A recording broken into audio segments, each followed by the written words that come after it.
Guardiano, conducted by James Levine. The thrilling performance of stirring music, La Forza del Destino, live from the Met here on PBS. Wednesday night's great performance starts at 8. This is viewer-supported television for the Gulf Coast. KUHT, Houston.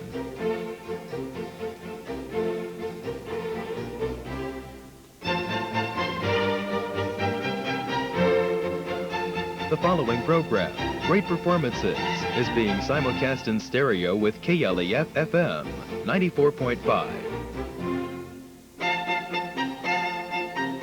Acquisition of Great Performances is made possible by a grant from the NL Industries Foundation, Incorporated, encouraging support of public television in this community.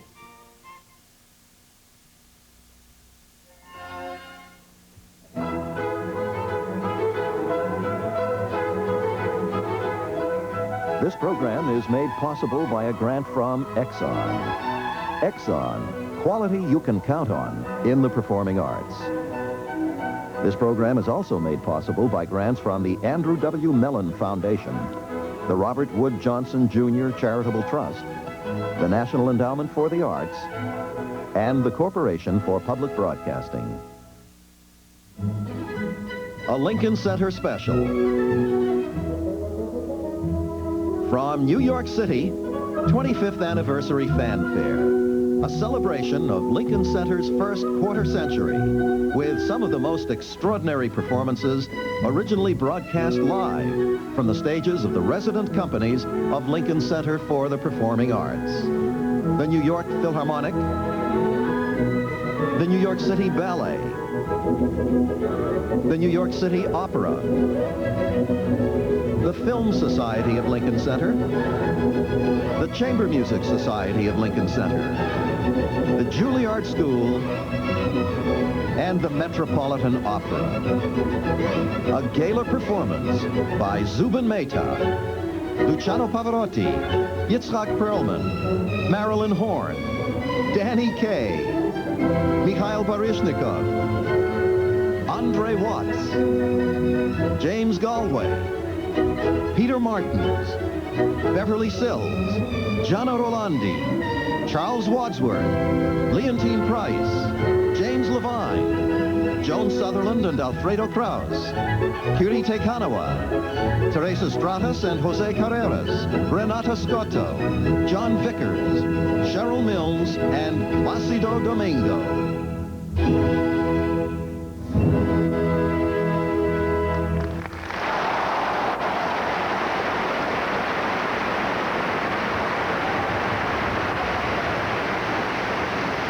Welcome to Lincoln Center for the Performing Arts. I'll be your guide for this 25th anniversary gala performance. My name is Patrick Watson. This fountain is the focal point of 14 acres of Manhattan real estate that make up Lincoln Center. And the history of these 14 acres is a reflection of the maturing of this country from its period of practical pioneering to its present international role in the performing arts.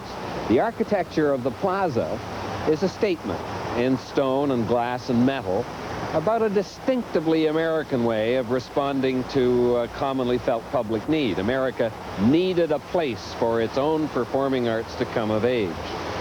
So instead of waiting for governments to do something about that, what you do is you inspire thousands of individuals and corporations to dig into their private pockets. That's what's happened here. Governments would lend a hand, and generously, but the initiative was private.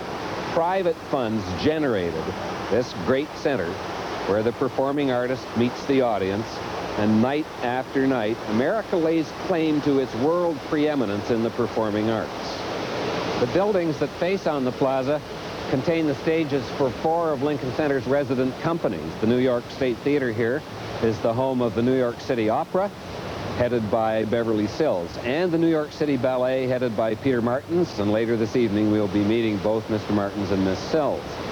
Over on the west side, right in the center of the plaza, the enormous Metropolitan Opera House, nearly a city block long.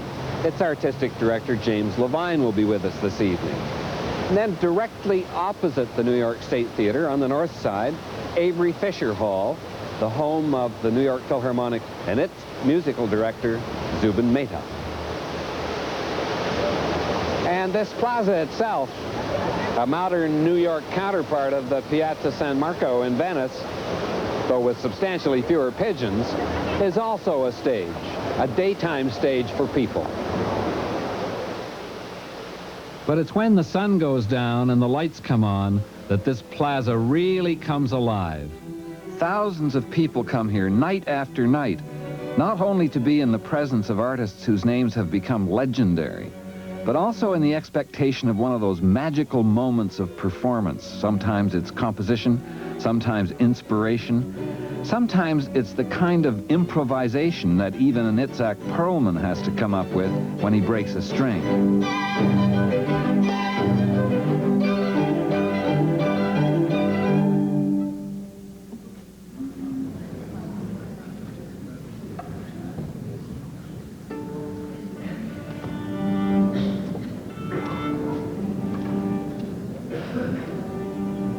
Going to have we're going to try for the world record of changing an E string, starting from right now. He's now trying to find it in my violin case, and he can't quite do it. The rosin is there and everything is there, and he's really fumbling, and it's all falling on the floor. He's finally found one, but it's a D string. It's no good. The next one is a G string. That's no good.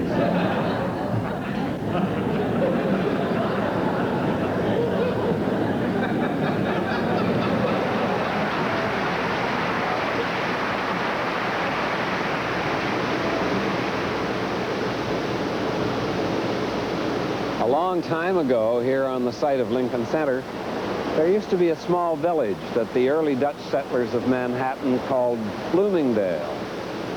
The gardens, orchards, and great elm trees made Bloomingdale one of the attractive parts of Manhattan in the 1700s, and it remained an idyllic spot until after the Civil War, when the area became more industrial and squatters moved in, and by the turn of the century, little was left to suggest the former peace and elegance of the area. In the 1920s, the Lincoln Center area was a collection of stores and apartment buildings and an elevated railroad that dissected Lincoln Square at Broadway and 64th Street. With the outbreak of World War II, the tenements had begun to decay. There'd been no renovations or building since the 1930s, and this depressed area was a perfect candidate for reclamation. In 1955, 6 men, headed by John D. Rockefeller III, envisioned an art center for New York containing a concert hall, an opera house, a dance theater, a library, museum, and dramatic theater, and a school. Lincoln Center was eventually chosen as the site of this unique complex. It took 4 years of planning, lawsuits, and public debate before the land was secured and cleared. In 1959, President Eisenhower presided over the groundbreaking ceremonies. Here will develop a mighty influence for peace and understanding throughout the world. I pay sincere tribute to your vision, your effort, your energy that is creating the Lincoln Center for the Performing Arts.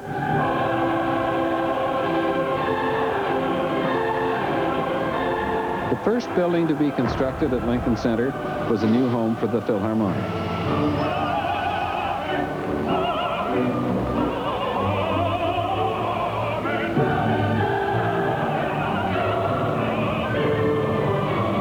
On September the 23rd, 1962, the hall was open. This momentous event was attended by the nation's First Lady, Jacqueline Kennedy, and the first night audience was welcomed by John D. Rockefeller III, president of the center. Tonight we move out of the world of planning into the world of performance. Now and in the years ahead, only the artist and his art can fulfill the aspiration.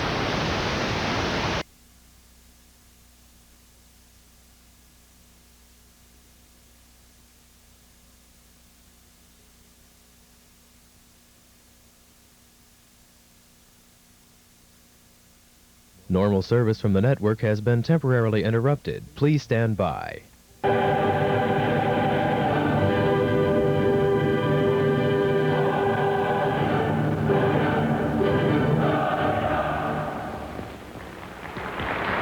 Leonard Bernstein and Beethoven's Missa Solemnis, and an evening that was anything but solemn. Leonard Bernstein is now conductor laureate of the New York Philharmonic. In 1978, the mantle of music director passed over to the capable shoulders of Zubin Mehta. Most of us usually see this great hall packed with people, but the performers see it like this more often than not, as they painstakingly rehearse on the paneled acoustical marvel of a stage.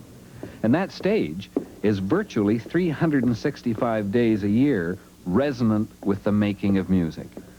25 years ago, when ground was broken to create Lincoln Center, I was just finishing my studies at the Vienna Academy and had barely begun to conduct. I had no idea that across the Atlantic...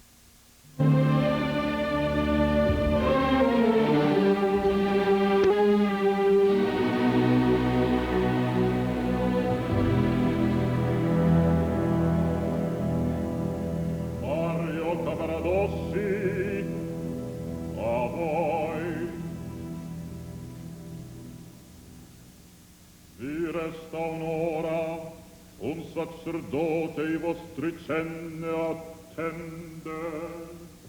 No, fa un'ultima grazia io vi richiedo. Se posso, io lascio al mondo una persona cara.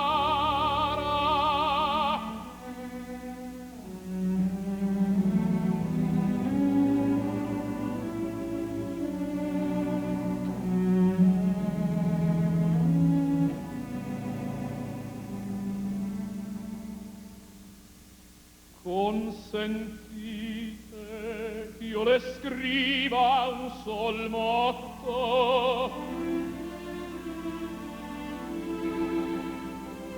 Unico resto di mia ricchezza è questo anel.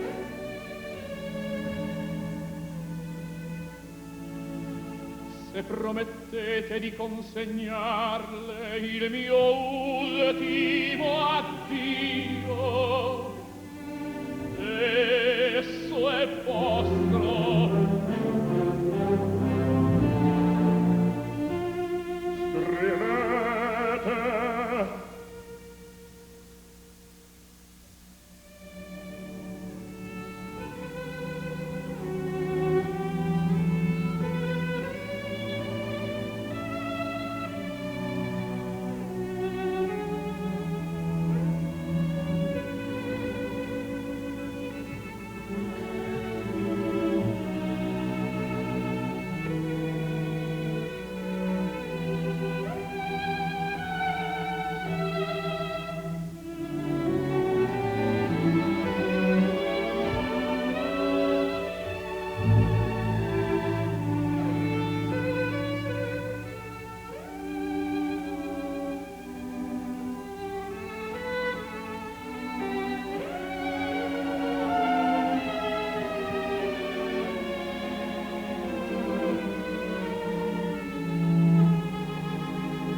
Svani per sempre il sogno mio d'amore, d'ore fuggito, e voglio disperato, e voglio disperato.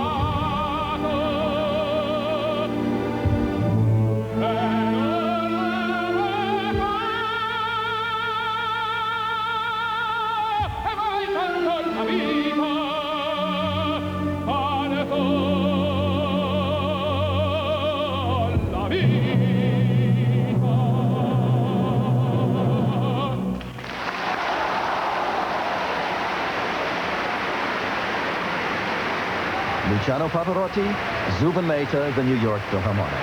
The opening scene of the last act of Puccini's Tosca, and an acknowledgement for the gentleman who made his operatic singing debut in the performance, Yitzhak Perlman, who assumes his more accustomed role as soloist in the last movement, the electrifying finale of Tchaikovsky's Violin Concerto, again with Zubin Mehta and the New York Philharmonic.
Scott Perlman, Zubin Mehta, and the New York Philharmonic.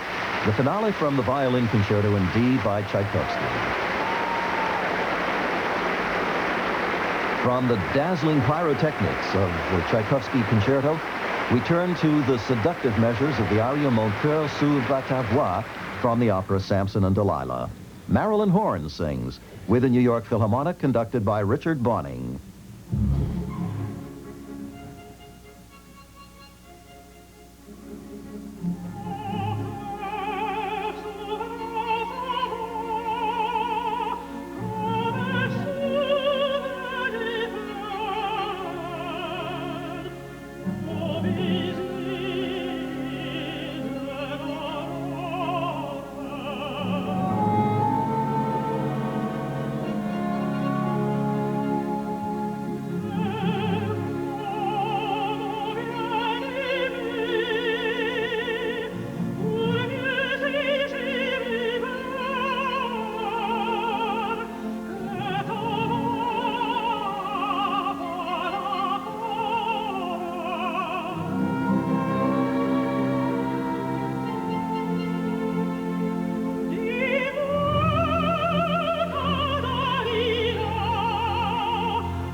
hear Mon Coeur s'ouvre à ta voix from Samson and Delilah with Richard Bonynge conducting.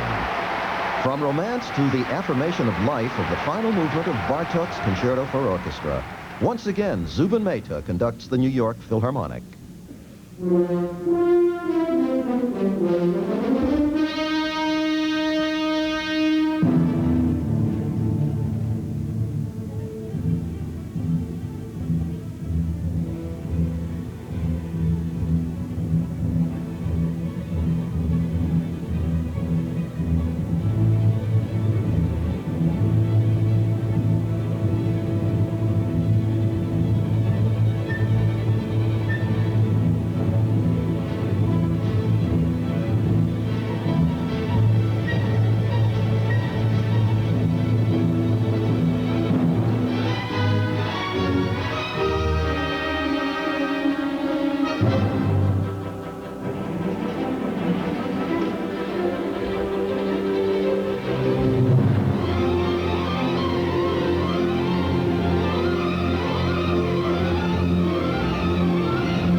Many of you have wondered what it feels like to stand on a podium and have 100 musicians at your command. This is one Walter Mitty fantasy that my beloved friend Danny Kaye has been able to turn into a reality. During a benefit performance for the Philharmonic, he let the audience in on what really goes on between an orchestra and its conductor.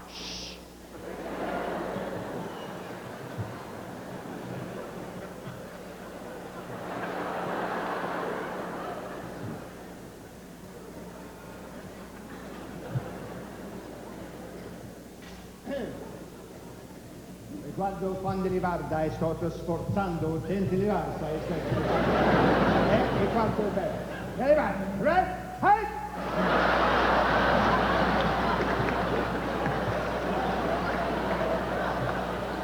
Hey! 9, B flat chord, hands your body, everybody, B. B major, B major, hands your body, hey!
Have you been coming to concerts for years? Yeah.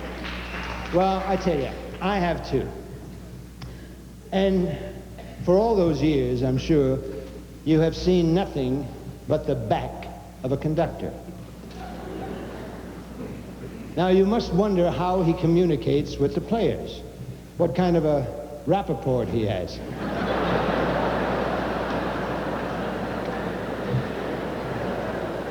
What kind of an O'Leary he has, all right? And we will do the triumphal march of Aida, except I will face you, and you will see exactly what goes on in the face of a conductor.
while you are on your feet, the ladies can pull their dresses away from them, and we can have a little intermission. Don't wander in. We got a lot to do, so hurry back to your seats. Hurry up. We'll see you in a little while. Lincoln Center's 25th anniversary fanfare will return after this short pause. This program is made possible by a grant from Exxon. Exxon, quality you can count on in the performing arts. This program is also made possible by grants from the Andrew W. Mellon Foundation, the Robert Wood Johnson Jr. Charitable Trust, the National Endowment for the Arts, and the Corporation for Public Broadcasting.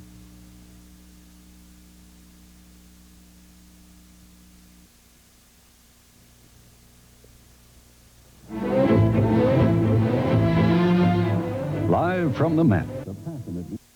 Here at Lincoln Center, with so much going on all around this square, it seems there's almost a critical mass of performance. For example, you might find yourself face to face with an incandescent performance by the artistic director of the American Ballet Theater, Mikhail Baryshnikov, in the summer, when the Metropolitan Opera House becomes the home of the American and foreign performing arts companies that come to visit New York.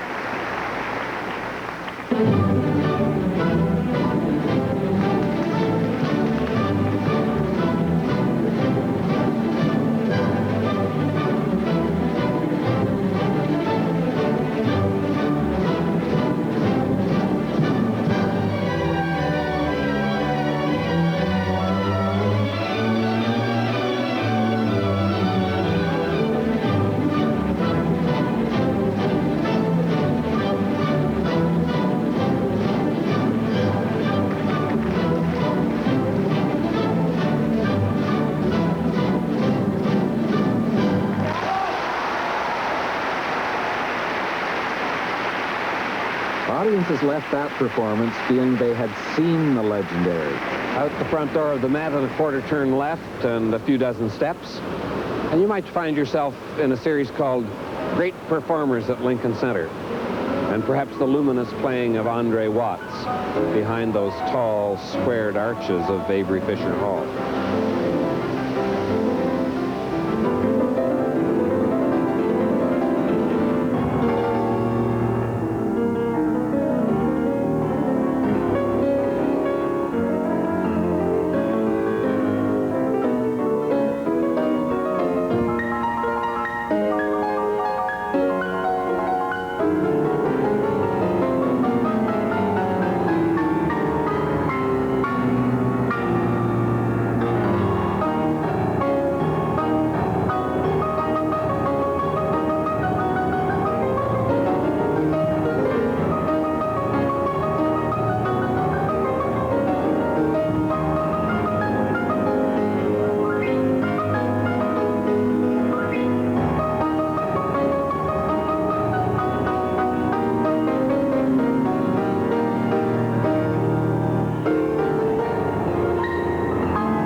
The Great Performers series yields, as the season ends, to a perennial summer favorite, mostly Mozart.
After that, if you were to stroll the 150 yards or so that separate the Avery Fisher Hall stage from the stage in the building behind me, you might find yourself face to face with the lush settings of a performance by the New York City Ballet in the New York State Theater.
After this grand ballroom scene designed by Tara Rotunian, you might stroll out to the Grand Promenade of the New York State Theater, which was designed to be one of the great reception halls in America. Its vast space invited comparably grand statuary. In his home, master architect Philip Johnson had two original half-size maquettes by Ellie Nodelman that had lain forgotten in the sculptor's loft for a decade, to be discovered only after his death. The statues were reproduced in the majestic scale intended by the artist in the first place. Openings had to be left in the wall to bring them in. Now, they're so much a part of the building that theatergoers forget how controversial they were at the time. The huge dandelion of a chandelier was finally installed in the theater built for the New York City Ballet co-founders Lincoln Kirstein and George Balanchine. The two resident companies here are the New York City Opera and the New York City Ballet, whose artistic director, Peter Martins, used to be one of its principal dancers. While Lincoln Center was being built, I was doing some building of my own in Copenhagen as a young 12-year-old student at the Royal Danish Ballet School. 10 years later, I was called to fill in for Jacques d'Amboise in the New York City Ballet's production of Apollo. And that was how I met George Balanchine, the founder of the company that I now co-direct with Jerome Robbins. From that point on, Mr. B was the guiding light in my career as a dancer. That same ballet, Apollo, has followed me throughout my career ever since. And I again in 1982 danced it at the New York City Ballet's Stravinsky Festival.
We share this great stage with the New York City Opera.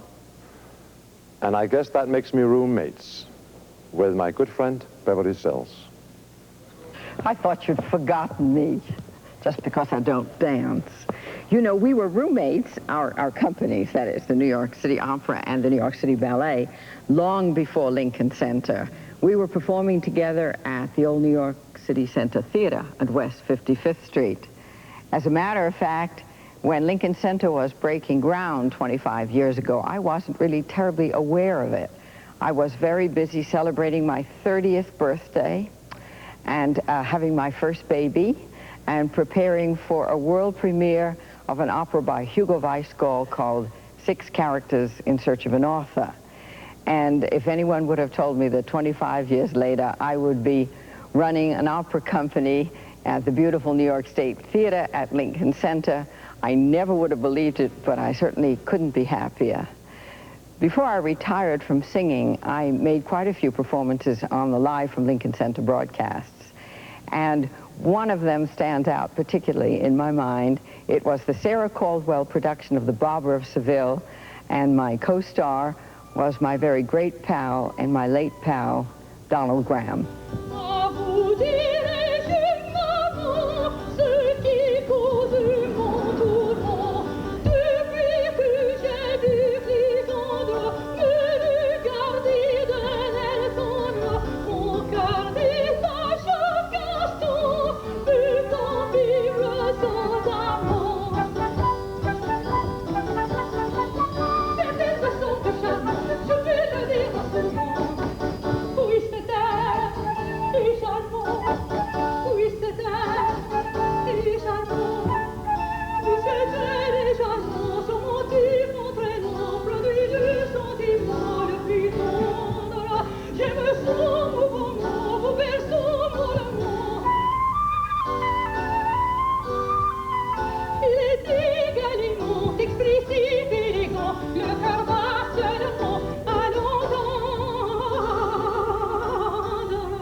To say that I'm proud of my company, the New York City Opera, is a big understatement.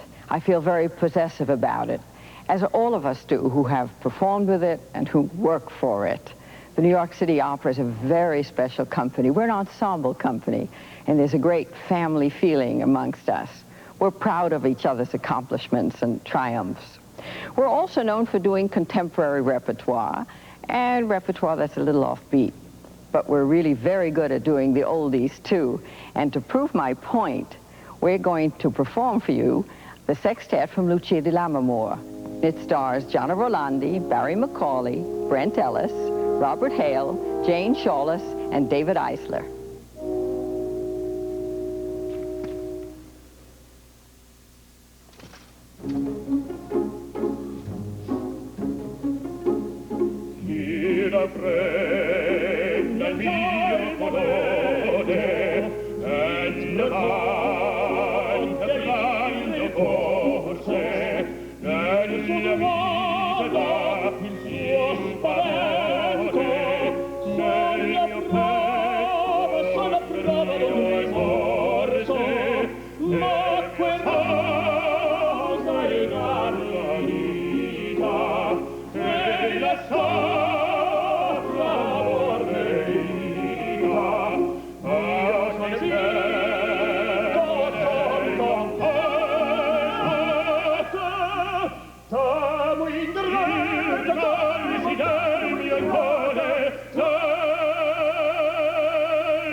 Lincoln Center is so strongly identified with live performance, like that New York City Opera's Lucia di Lammermoor, that people forget it's also home to a vigorous film society, which showcases new directors from around the world, stages an annual festival and special programs for children, publishes the magazine Film Comment, and celebrates the world's distinguished film artists, including recently the man who made the Maltese Falcon.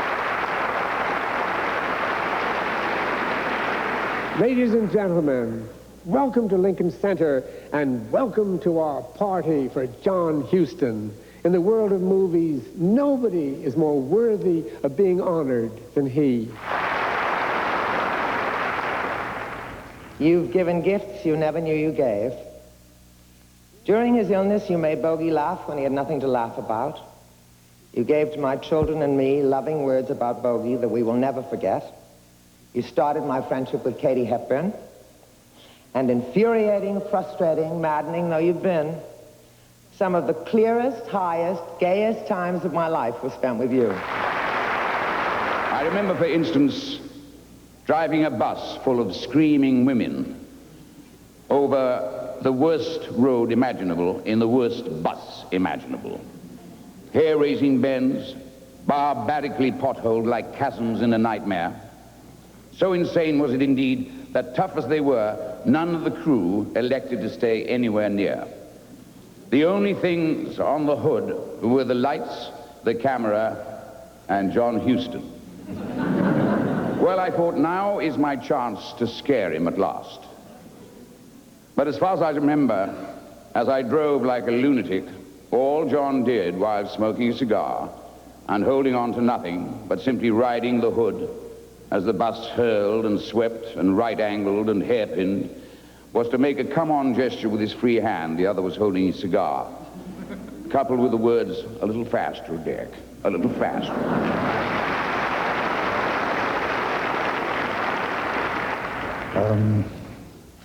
I wish I could do something appropriate to this occasion.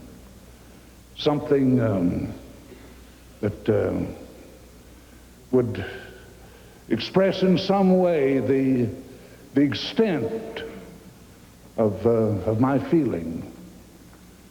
I wish I might wrestle a crocodile.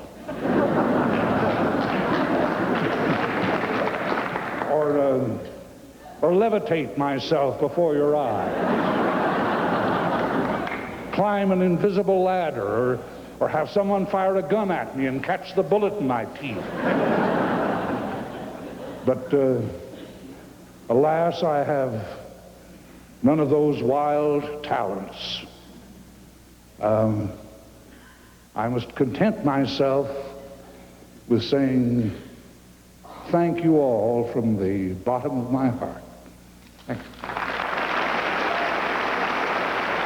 Deep inside the Lincoln Center complex, it's still only a few steps away from the Avery Fisher Hall stage we've just left, are two desks where all the key decisions are made.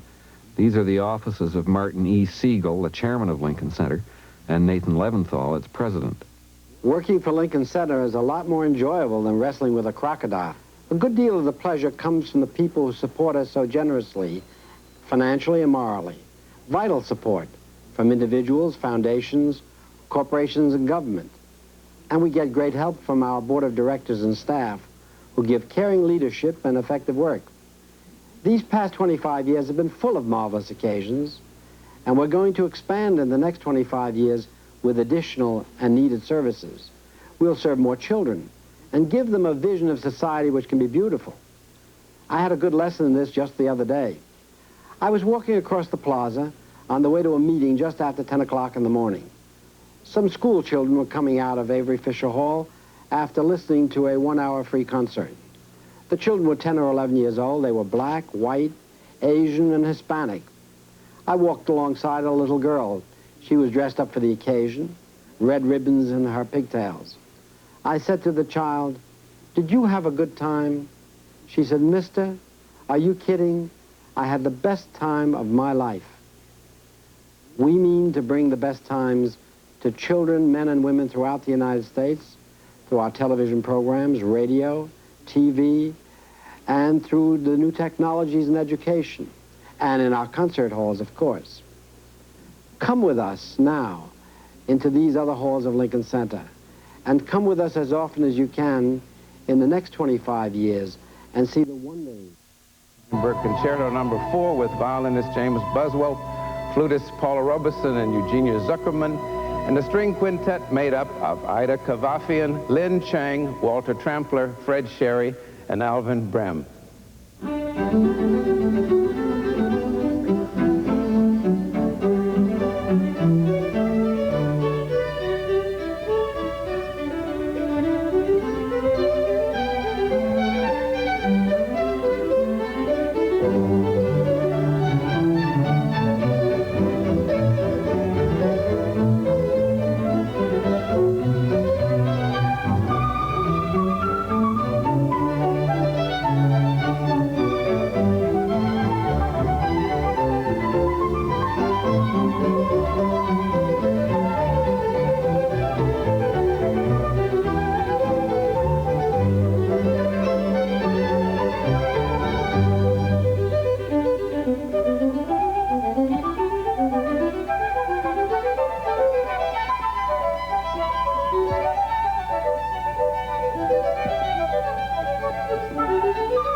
A little to the west is one of the most beautiful buildings in the complex, the Vivian Beaumont Theater. built for one of the many constituents that didn't even exist before Lincoln Center came into being. Among its productions, Danton's Death, The Philadelphia Story, Peter Brook's Carmen. To the north of the Beaumont, the Juilliard School of Music, named for its patron, Augustus Juilliard, who founded it in 1920. The new Juilliard School opened in 1969. Its president is Joseph Polisi. It was directed at that time by the late American composer Peter Menon. 13 years ago, when the idea was first presented by Lincoln Center to my distinguished predecessor William Schumann and the Juilliard Board, it was an invitation they could hardly resist. To have the Metropolitan Opera and the New York Philharmonic for neighbors certainly made Juilliard one of the most unique campuses in the world. Juilliard, too, has shared some of its important events through television, such as the master classes held there by Luciano Pavarotti.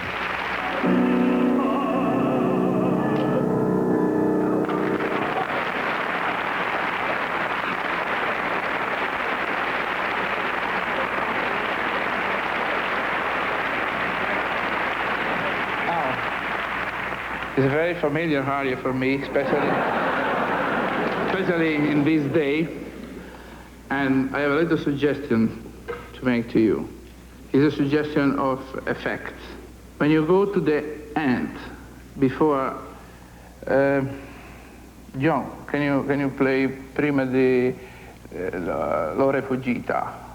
There is some bar before. Svani per sempre.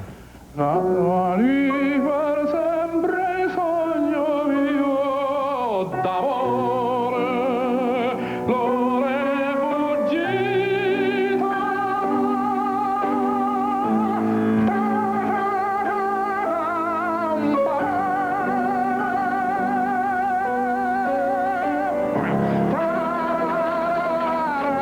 This is the clue of the aria, okay? You sing all the other like you want. It's a dream. It's something to become. You see, you remember Tosca. For the last time when she went to you on the beach in the night. Yes. What's better than this?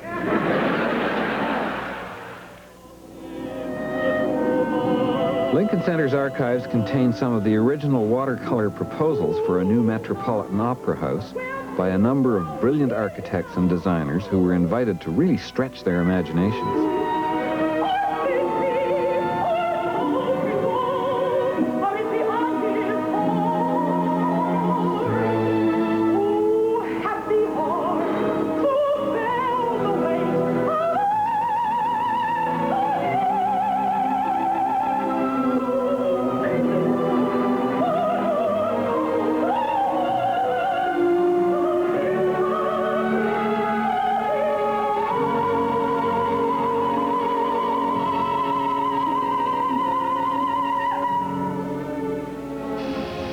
Construction began in 1962.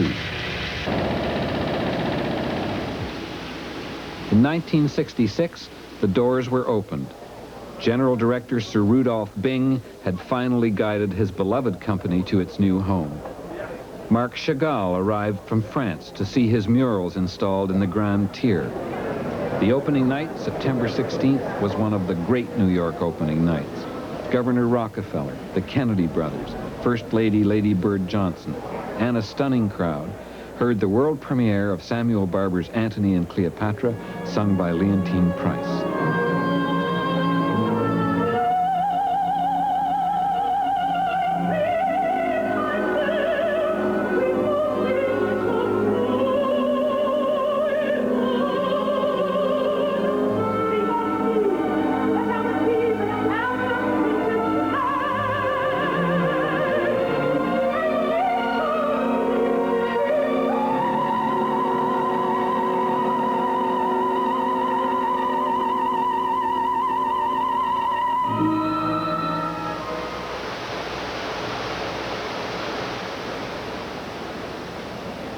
The opening of the New York State Theater was followed 2 years later by that of the new Metropolitan Opera House. Met celebrated its centennial last year. Hearing opera in the grandest style. Almost all the great operatic performers in the world have sung here under the baton of Maestro Levine. Surely no other constituent of Lincoln Center dreamed of a new home for as long as did the Metropolitan Opera. For over 80 years, the Met performed at a wonderful theater with a beautiful auditorium at 39th and Broadway, but this building became increasingly impractical for rehearsing and performing opera on a daily basis. Although I was fortunate enough to hear many incredible performances there, I was too young to conduct at the old Met. I was still in high school when Lincoln Center began, and I became assistant conductor of the Cleveland Orchestra right about the time the Met moved uptown. About 10 years after that move, we began a series of live telecasts, which together with our radio broadcasts and our national tour every year, have made us, more than ever in our history, a company that belongs to the entire nation. Thanks to television, we're building a legacy for the future, which will preserve many of our most significant productions and artists. Tonight, as we enter our second century, we would like to share with you some of the most extraordinary moments from these past telecasts, beginning with a scene from Don Carlo, which was telecast worldwide in March of 1983.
io t'attangio per le feste.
quodunque annida il demone gentil del mal consiglio, che a vago voglio illumina el piccioletto antico.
This program was made possible by a grant from Exxon. Exxon, quality you can count on in the performing arts. This program was also made possible by grants from the Andrew W. Mellon Foundation, the Robert Wood Johnson Jr. Charitable Trust, the National Endowment for the Arts, and the Corporation for Public Broadcasting.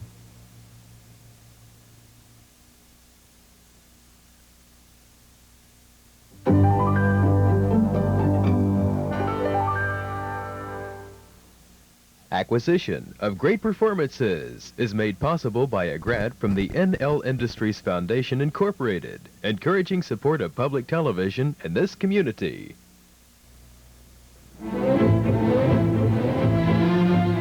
Live from the Met, the passionate music of Verdi's La Forza del Destino with Leontine Price and... Or it can stop.